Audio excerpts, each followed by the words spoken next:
श्री श्री भक्ति संदर्भ ब्रह्म वैवर्त पुराण में भी कहा गया है कि जो व्यक्ति अहंकार शून्य है उनसे भगवान केशव दूर नहीं है। विनोबा भावे ने तो गीता के प्रवचनों में ऐसा लिखा है कि एक टोटल अहंकार शून्य भक्ति जो है वो भुवन को पवित्र करता है। एक वो कहता है एक भी अगर पूर्ण अहंकार शून्य हो, भास देहाभास तो रहता है अहंकार शून्य का भी, क्योंकि नहीं तो शरीर टिकेगा कैसे। जो अहंकारी हैं उनके लिए केशव की प्राप्ति में बहुत बहुत पर्वत बीच में विद्यमान है, क्योंकि अहंकार का मतलब मैं हूं। उनके लिए केशव प्राप्ति अति दुर्लभ है। उनके लिए मैं ये शरीर रहता है ना। इसलिए श्रीमद् भागवत में श्री ब्रह्मा जी द्वारा की गई श्री नारायण स्तुति में स्वतंत्र अहंकारी व्यक्तियों के लिए संसार बंधन की बात सुनी जाती है।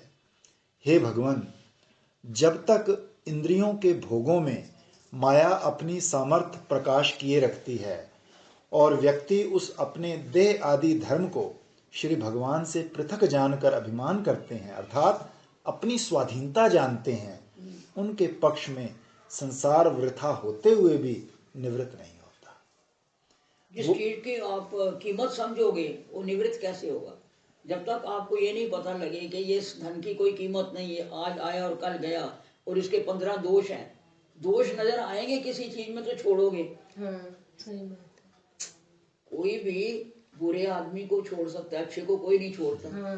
तो जब तक हम उसको अच्छा ही समझते रहेंगे माया को, क्योंकि माया शक्ति भी तो भगवान की है ना, कम नहीं है। सुख संप्रदाय में तो एक बहुत बड़ा पद है कि अपनी माया को समेटो, ये बड़ी रांड है, योगियों को, सन्यासियों को, ब्रह्मचारियों को सबको तंग करती है, तुम अपनी माया समेटो। तो वो माया का मतलब अपनी उनको माँ बोला है कि इस माँ को समेटो, मतलब माँ का है माया। तो जब तक हमको कोई चीज बुरी नहीं लगती हम छोड़ नहीं सकते। जब अपना ही शरीर और अपनी ही अहंकार हमको तंग करता है तो हम कहते हैं मर जा। वे लोग संसार निवृत्ति के लिए जो जो कर्म करते हैं उन सब के फल में वो बहुत भारी दुख ही भोग करते हैं। कार्पण्य का अर्थ है कातरता। जैसे पद्यावली में कहा गया है कि हे नाथ, आपसे बढ़कर कोई परम करुणा में नहीं है और मुझसे अधिक शोचनीय कोई नहीं। गोपतृत्व का अर्थ है वर्ण, अर्थात श्री भगवान को रक्षक रूप में वर्ण करना। जैसा कि नरसिंह पुराण में कहा गया कि जो व्यक्ति हे देव देव जनार्दन मैं आपकी शरण में हूँ, इस प्रकार कहते हुए मेरी शरण ग्रहण करता है, मैं उसको समस्त दुखों से मुक्त कर देता। शरण का मतलब ये है कि हम हार गए, है ना। तो हारे और मरे से क्या गिला? जो हार गया उसको माया क्या करेगी? इस प्रकार जो श्री भगवान को रक्षक रूप में वर्ण करना है वो भी कायिक, वाचिक तथा मानसिक 3 प्रकार का है। जैसा कि ब्रह्म वैवर्त पुराण में कहा गया है कि जो व्यक्ति काय, वाक्य और मन द्वारा भी श्री हरि की शरण ग्रहण करते हैं उनके प्रति दंड देने में यमराज भी समर्थ नहीं है। वो मुक्ति के अधिकारी हैं। शरणागति के लक्षण श्री हरि भक्ति विलास में इस प्रकार कहे गए हैं कि हे नाथ, मैं आपका हूं। इस प्रकार जो वाणी द्वारा कहता है, मन में ऐसा ज्ञान रखता है और शरीर द्वारा श्री भगवान के स्थान का आश्रय करता है, ऐसा शरणागत व्यक्ति अति सुख प्राप्त करता है। वैसे शरणागति के 6 लक्षण आपको मालूम ही है। अनुकूलिन अनुशीलन, प्रतिकूल विवर्जितम, कार्पण्य, रक्षस्थिति विश्वासो और आत्मनिवेदन। ये सभी 6 लक्षण जो हैं ये कार्पण्य का मतलब क्या दीदी? वो कातरता होके कहता है प्रभु मैं तुम्हारा। और आत्मनिवेदन, रक्षस्थिति विश्वासो, वो आप मेरे रक्षक हो, जो आपके अनुकूल मैं करूंगा। अनुकूलिन अनुशीलन, अरे गुरुजी ने एक बार शरणागति पर बहुत सारा समझाया था। बहुत सारे सुनने वाले बाहर चले गए, कहते चलो मतलब बहुत सारे चले गए, और आप नया टॉपिक शुरू करते हैं शरणागति। यहाँ एक रजिस्टर है उसमें लिखा हुआ भी है। इस प्रकार जिस व्यक्ति की शरणागति सर्वांगों से युक्त है उसको समस्त फलों की अति शीघ्र प्राप्ति होती है, और जिनमें जितनी जितनी शरणागति है उसी के अनुसार उनकी फल प्राप्ति में भी तारतम्य रहता है। इसलिए श्री भागवत में श्री उद्धव जी ने शरणागति की प्रशंसा की है। हे नाथ, इस संसार पथ में त्रितापों से पराभूत एवं तपायमान मनुष्यों के लिए अतिशय अमृत वर्षणी आपके युगल चरण की छत्र छाया को छोड़कर और कोई शरण तथा आश्रय मैं नहीं देखता हूँ। ये उद्धव गति गीत है, तू पहले ही उद्धव गीत भी है, मैं क्या है उद्धव गीत, यही है उद्धव गीत। आपने यही तो बताया है टोटल, चरणों का ध्यान करते हुए यही बोलते जाओ ना तो तेरी उम्मीद। शरणागत जनों के समस्त दुखों को दूर कर अपनी असाधारण माधुरी का वर्षण करते हैं आपके युगल चरण, ऐसा तात्पर्य है। इस प्रकार शरणागति की इसी बात के ऊपर तो उसने इतनी बड़ी किताब लिख दी ना, राज ने जो लिखे हैं सारे चरण चिन्हों की व्याख्या और ये और वो। इस प्रकार शरणागति की विस्तृत व्याख्या की गई है। शरणागति का सर्वप्रथम स्थान है, क्योंकि इसके बिना साधक की तदीयता अर्थात कि वो श्री भगवान का है, ये बात सिद्ध नहीं होती। वैसे भी शरणापति से ही समस्त भजन आदि सिद्ध होते हैं। गरुड़ पुराण में कहा गया है कि जिन्होंने श्री भगवान की शरण ग्रहण कर ली है वो ध्यान योग आदि के बिना भी मृत्युग्रस्त संसार का अतिक्रमण कर वैष्णव पद श्री वैकुंठ को जाते हैं।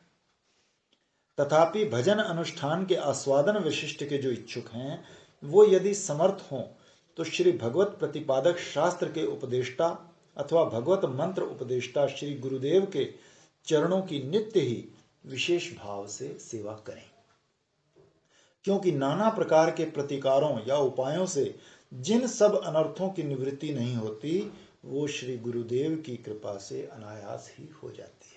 हाँ, पर गुरु भी ऐसा होना चाहिए ना जिसको खुद को साक्षात्कार हो और वो आगे कराने का संभव हो, जैसे हमारे गुरु जी थे। श्री भगवान के परम अनुग्रह की प्राप्ति का मूल है गुरु कृपा।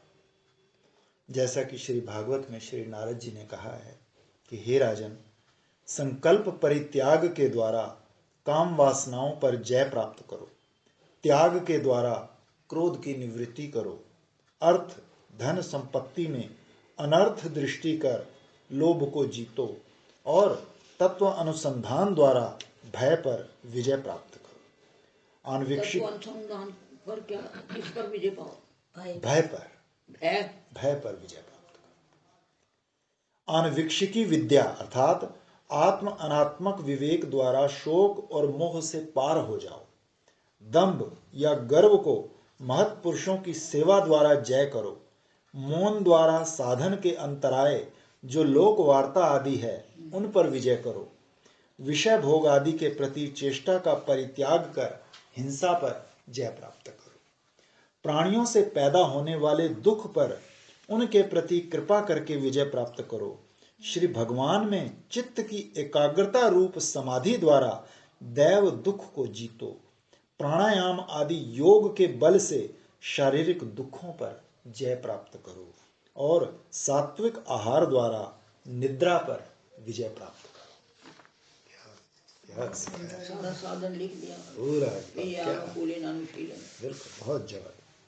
सत्व गुण के द्वारा रजो और तमोगुण को जीतो और उपशमात्मक सत्व गुण के द्वारा विक्षेपात्मक सत्व गुण की जय करो।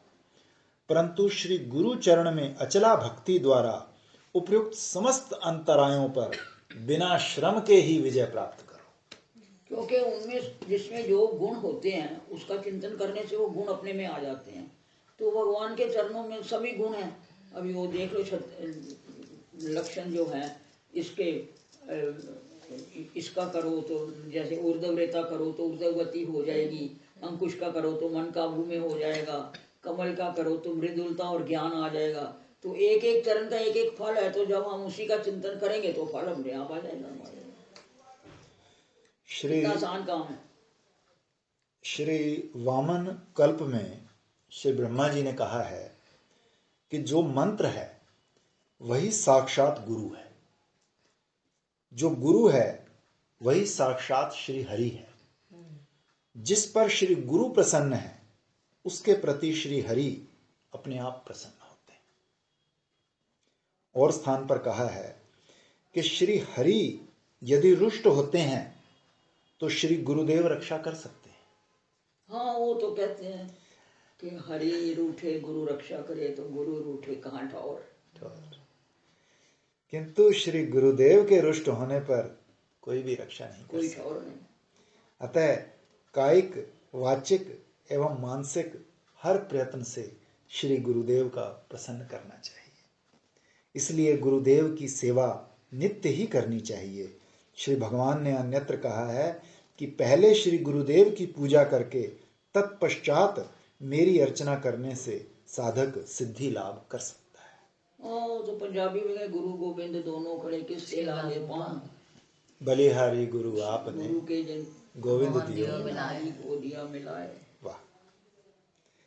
ऐसा न करने पर मेरा समस्त अर्चन निष्फल हो जाता है।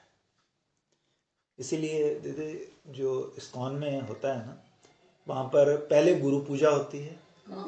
इस्कॉन में अच्छा, पहले गुरु पूजा करते हैं प्रभुपाद जी की, उसके बाद फिर वो अच्छा, ठीक भगवान बात की पूजा ठीक करते हैं। वहाँ ऐसे होता है। बिल्कुल ऐसा नहीं है। वहाँ पे वो सुबह मंगला आरती, मंगला में भी गुरु अष्टक, मंगला में भी गुरु अष्टक ही पढ़ा जाता है। गुरुदेव अष्टक, हाँ, संसार दावा, संसार दावा। संसार दावा ना लीजिए। इसलिए नारद मैं तो पंचरात्र एक लोटा पानी का डाल दिया, शुद्धि हो गई तो मैं शुरू कर देती हूँ अपने गुरुदेव अष्टक राधा कृपा। जब तक 4 बजे मैं यहाँ तक पहुँचती हूँ तो 5-6 अष्टक तो हो जाते हैं। जब तक हमें भी ऐसी चंदन नगर से 2-3 हो जाते हैं। दीदी से ऐसे सीख लिए, दीदी को नहाते नहाते मैंने देखा ऐसे ही कर लेते। इसलिए नारद पंचरात्र में भी कहा गया है कि जो व्यक्ति ज्ञान उपदेष्टा वैष्णव श्री गुरु को विष्णु के समान जानता है और काय वाक्य मन से श्री गुरुदेव की पूजा करता है, वही शास्त्रज्ञ है और वही वैष्णव है। जो श्रीमद् भागवत के श्लोक का एक पाद भी उपदेश करता है वो सर्वदा पूज्य है, और फिर जो भगवान श्री विष्णु के स्वरूप का परिचय देता है वो परम पूज्य है। इसमें क्या संशय है। पद्म पुराण में देवद्युति स्तुति में कहा गया है कि मेरी श्री हरि में जितनी भक्ति है, श्री गुरुदेव में यदि उससे अधिक भक्ति हो तो इस सत्य के बल पर श्री हरि मुझे दर्शन दे। अतः श्री गुरु चरण अनुरागी मनुष्य के लिए अन्य भगवत भजन की भी अपेक्षा नहीं है। जैसा कि आगम में पुरस्चरण फल के वर्णन प्रसंग में कथित है कि जैसे सिद्ध रस स्पर्श से अर्थात रासायनिक प्रक्रिया विशेष द्वारा शुद्ध किए पारा के संस्पर्श से तांबा सोना बन जाता है, उसी प्रकार श्री गुरुदेव के निकट रहने और उनकी सेवा करने पर शिष्य भी विष्णुमय हो जाता है। दीदी सभी शिष्य करते हैं अपने गुरु जी से तो प्रेम, सभी शिष्य करते हैं। अपना अपना भाव है, जितना जितना जिसका भाव बन गया। मैं तो अधिकांश देखती हूँ कि सभी गुरु से तो सभी प्रेम करते हैं, नहीं करते हैं। श्रीमद् भागवत में भगवान श्री कृष्ण ने श्री दाम विप्र को कहा है कि सर्वभूतात्मा मैं श्री कृष्ण गुरु सेवा के द्वारा जैसे संतुष्ट होता हूँ, इज्जा प्रजाति तपस्या तथा उपशम के द्वारा भी वैसा संतुष्ट नहीं होता। श्री गुरु आज्ञा से और उनकी सेवा करते हुए अन्य वैष्णवों की सेवा करना भी मंगलप्रद है। यदि ना की जाए तो दोष होता है। श्री नारद जी ने जैसे कहा है कि श्री गुरु के पास रहने पर जो व्यक्ति पहले दूसरे की पूजा करता है उसकी दुर्गति होती है, उसकी पूजा निष्फल होती है। श्री भागवत में कहा है, शब्द ब्रह्म वेदों के विचार में निपुण तथा परब्रह्म श्री भगवान के अनुभव में निपुण इत्यादि इस प्रकार के लक्षण युक्त श्री गुरु का आश्रय ग्रहण नहीं करता, अर्थात उक्त लक्षणों से रहित गुरु का आश्रय यदि ग्रहण करता है तथा मात्सर्य आदि दोषों के कारण उस प्रकार के गुरु से महाभागवत जनों के सत्कार आदि विषय में अनुमति प्राप्त नहीं करता, वो तो पहले से ही शास्त्र मर्यादा का उल्लंघन किए हुए है। क्योंकि भागवत में 4 लक्षण लिखे हुए हैं गुरु के, अगर उसके बिना कोई शरणागति लेता है तो उसने पहले ही उल्लंघन कर दिया। उन्होंने कहा एक तो उसको अनुभव होना चाहिए, नंबर 1। नंबर 2, वो तुम्हें प्रेम से समझाने को और अपनाने को तैयार हो। तीसरा, उसको कुछ भी लेने की इच्छा ना हो कि मैं इसको पढ़ाऊंगा या मैं इसको सिखाऊंगा तो ये मुझे कुछ देगा।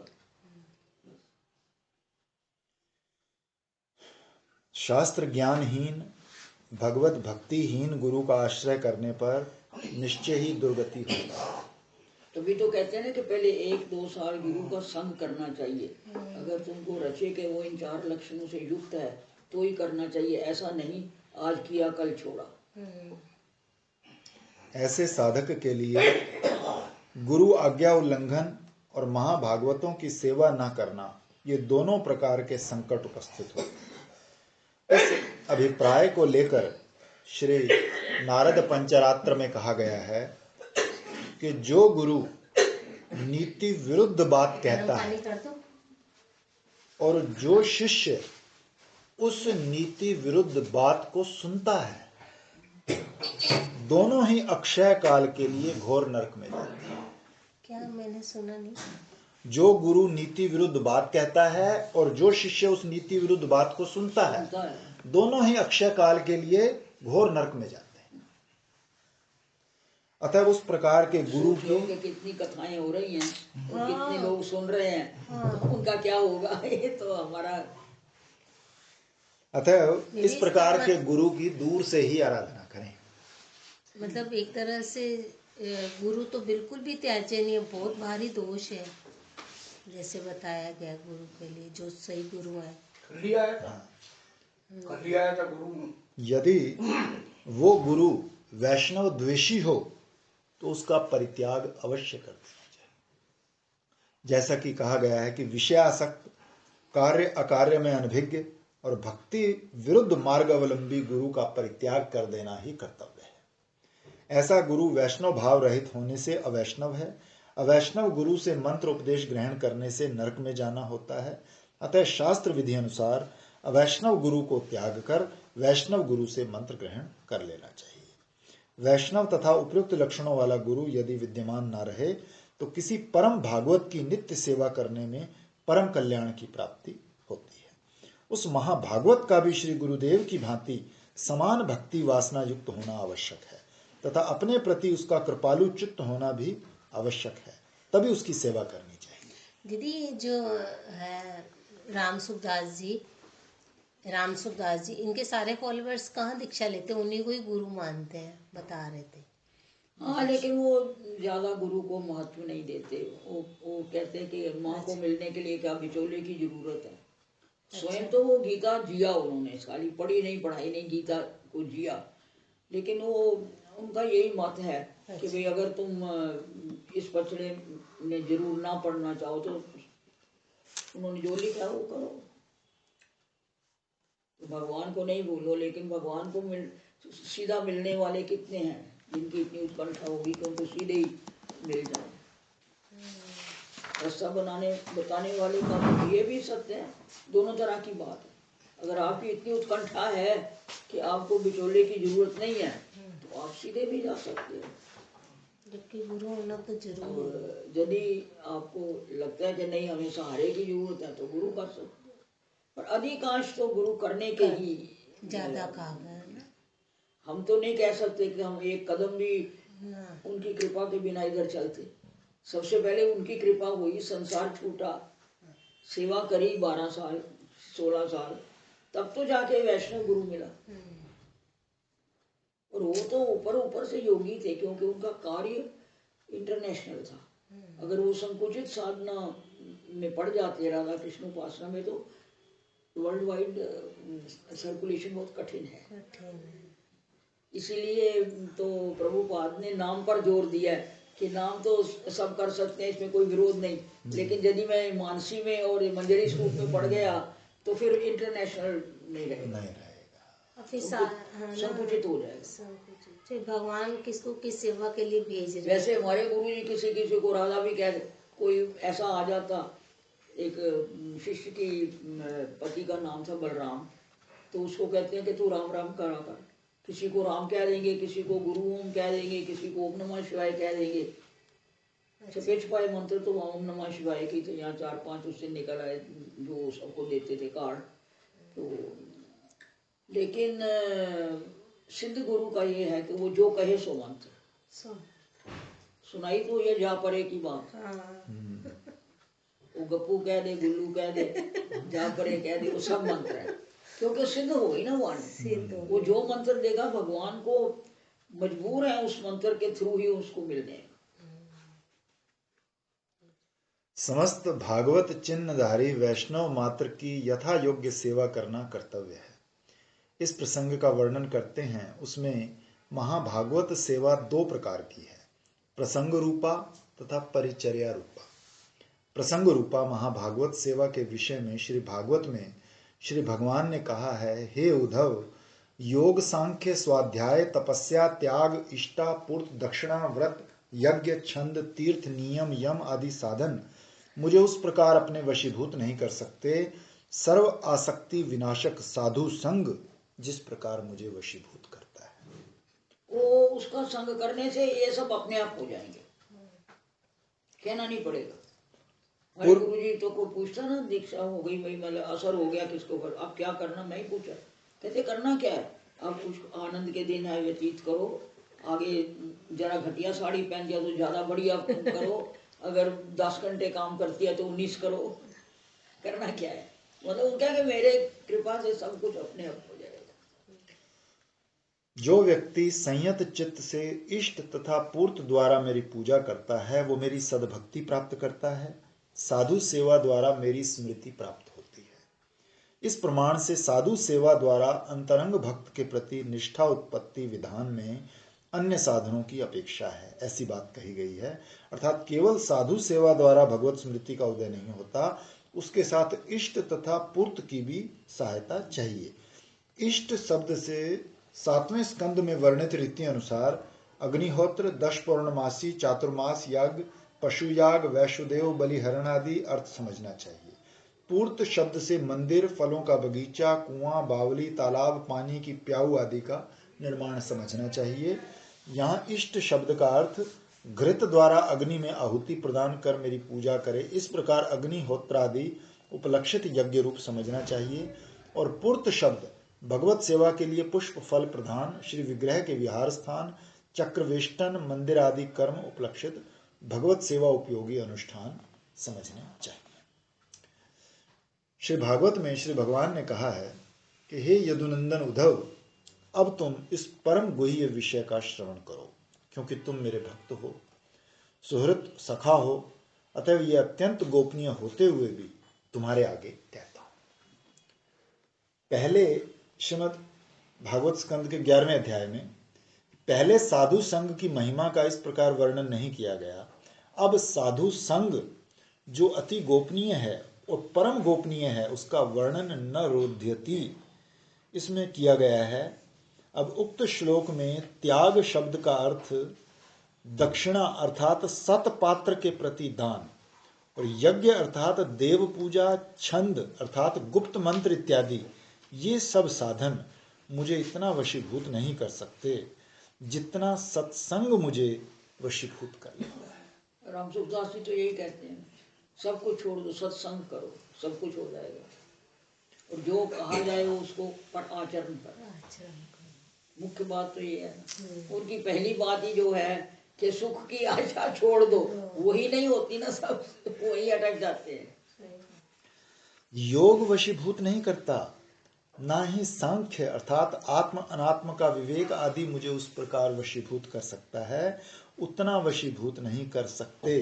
से ये ध्वनित होता है कि वो सब मुझे थोड़ा सा तो वशीभूत करते हैं, और ऐसा भी तभी संभव है जब वो समस्त साधन भगवत उद्देश्य से अनुष्ठित हों।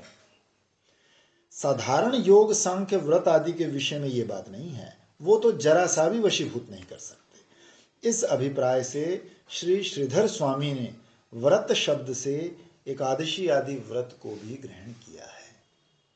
किंतु एकादशी आदि व्रत भी मुझे उतना वशीभूत नहीं कर सकते, ऐसा उल्लेख करने से नित्य और वैष्णव व्रतों की अकर्तव्यता नहीं समझ लेना चाहिए, क्योंकि एकादशी व्रत ना करने से तो वैष्णवता की रक्षा ही नहीं हो सकती। तो भक्ति के किसी एक अंग की अतिशय फल दान करने की सामर्थ्य युक्त प्रशंसा में दूसरे भक्ति अंग की नित्यता का निषेध या निराकारता असंभव है। अर्थात यदि प्रसाद ग्रहण की महिमा वर्णन की गई है तो वहां एकादशी का निषेध नहीं समझना चाहिए। बड़ा क्लियर कर दिया, एक ही लाइन से देखो कितना कुछ कह दिया। श्रीमद् भागवत में कहा गया है, हे राजन, सर्व यज्ञ भुक श्री भगवान ब्राह्मण के मुख द्वारा आहुति या भोजन प्राप्त कर जैसे संतुष्ट होते हैं, घृत की आहुति अग्नि में देने से भी उतने संतुष्ट नहीं होते। ब्राह्मण के मुख में आहुति देने की इस प्रकार महिमा को सुनकर भी जैसे कर्म अधिकारी लोग अग्निहोत्र आदि पूजा की विधि का परित्याग नहीं कर देते, उसी प्रकार उपयुक्त प्रसंग में सत्संग की अतिशय महिमा को सुनकर वैष्णव जन नित्य विधि एकादशी व्रत आदि का कभी त्याग नहीं। तो सत्संग करते हैं, हमें एकादशी की जरूरत है। हाँ, अर्थ का अनर्थ हो जाएगा ये तो। भक्ति के अधिकारी व्यक्ति के लिए कहा गया है कि मेरी पूजा से भी मेरे भक्त की पूजा बढ़कर है। इस बात को सुनकर दीक्षा ग्रहण करने के बाद नित्य विधि रूप में प्राप्त भगवत पूजा को साधक कभी त्याग नहीं कर सकता। उसी प्रकार मैं तो भक्तों की सेवा करता हूँ, अब तुम्हारी सेवा करने की क्या। वो कल्याण में सुनाया था ना तुम्हें एक बार, राम जी बार आए हुए हैं। राम जी ने कहा मैं एक भक्त को मिलने जा रहा हूँ, तुम सब मत आओ। सुना हुआ है? ध्यान नहीं देते अभी। तो लक्ष्मण ने कहा मैं तो जाऊंगा। कहते फिर वहाँ चुपचाप बैठना, क्रोध नहीं करना। सीता जी ने कहा मैं भी जाऊंगी। कहते वहाँ जो मिले वहीं खड़े रहना। बोले कौन सा ऐसा वक्त है? हनुमान जी भी चल रहा। तो हनुमान सब आए, तो उन्होंने संदेशा भेजा अंदर के, राम जी आपको मिलने आया। एक भक्त पूजा कर रहा था, उसके पास कोई और वैष्णव था, उसको भी सेवा कर रहा था। कहता है उनको कहो बाहर खड़े रहे, हमने बुलाया थोड़ा, या उनको आया तो खड़े रहे, हमने बुलाया नहीं। फिर उन्होंने थोड़ी देर बाद फिर संदेशा भेजा। उन्होंने कहा एक बार खाट पड़ी है, उस खाट के ऊपर बैठ जाओ। फिर तीसरा संदेशा नहीं आया, राम जी अंदर ही आ गए। बोले भाई तू कौन सा बड़ा काम कर रहा है जो हम बाहर खड़े हैं, तू आता नहीं। कहते जी आपको तो मैंने बुलाया नहीं और आप कहीं जा नहीं सकते, आप तो मेरे यहाँ हो। ये भक्त पता नहीं कहाँ से आया, दूर दूर से, पहले इसकी सेवा कर लूं, ये चला गया तो और अपराध हो जाएगा। राम ये है बड़ा राम का भक्त। इस प्रकार के प्रशंसा युक्त वाक्य श्री एकादशी आदि व्रतों के बाधक नहीं हो सकते। एकादशी आदि व्रतों का नित्यत्व है। अन्य समस्त व्रतों का नित्यत्व रहते हुए भी आनुषंगिक भाव से उनकी महाफल प्रदान करने की सामर्थ्य का उल्लेख किया गया है।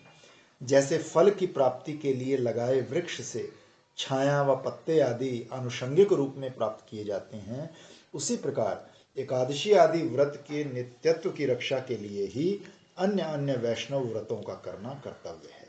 यही मत ही समीचीन है। अब एकादशी आदि वैष्णव व्रतों के नित्यत्व के संबंध में अर्चन प्रसंग अंतर्गत कुछ विवेचन करते हैं। श्री भागवत में श्री श्रीधर स्वामी पाद ने टीका में कहा है कि विद्या एकादशी व्रत करना, कृष्ण पक्ष का एकादशी व्रत ना करना, श्री भगवत अप्रसादी वस्तु द्वारा श्राद्ध करना इत्यादि ये समस्त धर्म भक्ति विरुद्ध है। कि कृष्ण पक्ष की नहीं करनी चाहिए। नहीं, भगवत अप्रसादी से श्राद्ध करना। अप्रसादी कर्म में अप्रसादी, यानी श्राद्ध कर्म में भी प्रसाद अवश्य डालना, प्रसाद ही डालना चाहिए, अमनिया नहीं। ये तो समझ ऐसे ही करते हैं। वो तो ऐसे ही करते हैं। तो कुछ बनाते में पहले भोग लगाते हैं। लोग तो करते ही हैं। जो नहीं करते गुरु ऊपर जो गए हुए हैं वो तो ये आकांक्षा करते हैं कि कोई हमारे घर में वैष्णव पैदा होगा और वो हमको भगवान का प्रसादी खिलाएगा। कैसे जो नहीं करते उनके जो पितर हैं वो आंसू गिराते हैं उस दिन के, हमारे घर में कोई वैष्णव नहीं जो हमको प्रसाद देगा। मतलब तर्पण और ये सारा जो है ये इस बात का द्योतक है कि हमको प्रसाद मिल रहा है बदले ये वो कलकत्ते आशीर्वाद में एक बड़ा मठ है ना बंगाल का, क्या नाम है उसका, हांडा पीड़ा के कुछ ऐसा कुछ नाम है। तो वहाँ मतलब वैसे तो हम आज्ञापीठ जैसे हम लोग साधु लोगों को तो करना नहीं चाहिए ना श्राद्ध बड़ा, हमारा तो कोई तल्लक नहीं पितरों से, लेकिन उन्होंने उस दिन प्रसाद किया यानी भंडारा किया। तो कोई शिष्यों ने आपस में चर्चा करे हमारे गुरु जी को क्या हो गया है, विरक्त होके ये श्राद्ध कर रहे हैं। तो उन्होंने सुन लिया, उनको बुलाया कि बोले फजूल की बात करके अपराध नहीं करना चाहिए, कोई बात समझ में ना आए तो पूछ लेनी चाहिए। हम लोग श्राद्ध करके उनको नहीं कुछ पहुँचा रहे, वो तो हमारे पितर हैं, उन्होंने जहाँ पहुँचना है भगवान ने पहुँचा दिया होगा, हम तो खाली उनको भगवान का प्रसाद दे रहे हैं कि आज के दिन वो गए थे, जिस जोनी में भी हुए उनको भगवत प्रसाद मिल जाए। हम श्राद्ध नहीं कर रहे। उस योनि का वो है सिद्धांत कि जिस योनि में हो आप जो कर रहे हैं उस योनि में वो उसके अनुसार तो ऐसे है कि जैसे यहाँ से आपने रुपये भेजे तो अमेरिका में डॉलर बन के उनको मिल जाते हैं, ठीक है ना। ऐसे ही आपने मान लो कि यहाँ अन्न दिया, अगर आपके पितरों में से कोई बकरा बना हुआ है तो वो घास बन के उसको मिल जाएगा। कितनी बढ़िया चीज है। श्री श्रीधर स्वामी पाद ने हरितोषण व्रत की व्याख्या में एकादशी आदि व्रत का उल्लेख किया है। अतः श्री भगवान का महाप्रसाद आस्वादन करना ही जिनका एकांत व्रत था, उन श्रीमान अम्बरीश महाराज का आचरण दिखाने के लिए एकादशी आदि व्रतों की अवश्य कर्तव्यता का निश्चय होता है। अर्थात महाराज अम्बरीश एकादशी व्रत के दिन भगवत प्रसाद तक को भी ग्रहण नहीं करते थे। अतः इसी बात पर तो ये इनका झगड़ा हो गया ना कि ये भगवत प्रसादी है पान। उन्होंने कहा तो रोज तो सभी भगवत प्रसाद होता है, पान कोई आज स्पेशल है। अतः एकादशी आदि वैष्णव व्रतों का नित्यत्व है और वो सदा ही पालनीय है।